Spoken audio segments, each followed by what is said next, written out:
Aray mo kapigi, bagsak ang presyo ng biik ngayon dahil sa sobrang supply pero mahina ang demand. Sino ba namang hindi panghihinaan ng loob? Ang daming takot magpataba ngayon. Paano? Presyo ng buhay, sahig, pero presyo ng feeds, kisame pa rin.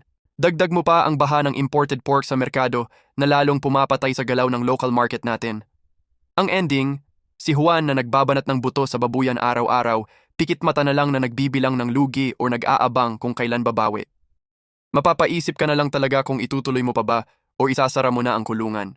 Pero teka, kailan ba sumuko ang Pilipinong hog racer? Kilala tayo na kahit anong hagupit ng ASF, kahit anong taas ng presyo ng feeds, at kahit anong benta ng palugi, lumalaban pa rin.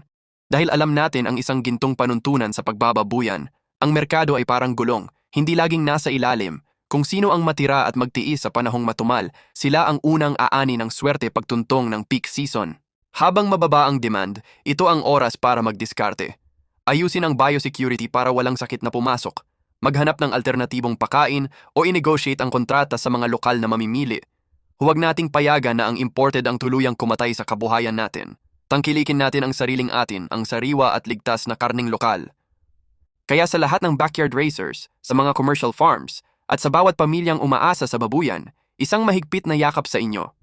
Normal lang mapagod, pero bawal sumuko. Ang dugong magsasaka, hindi umuurong sa hamon ng panahon. Laban lang dahil mas masarap mag-harvest kapag alam mong pinaghirapan mo sa gitna ng unos. Ikaw kapigi, kamusta ang presyuhan ng baboy dyan sa lugar ninyo ngayon? I-comment mo ang inyong lokasyon at presyo sa ibaba para magkaalaman tayo. Huwag kalimutang i-share ang video na to para marinig ng gobyerno at ng buong bansa ang boses natin. Mag-follow na rin para sa higit pang hog racing updates. Laban, Hog Racers!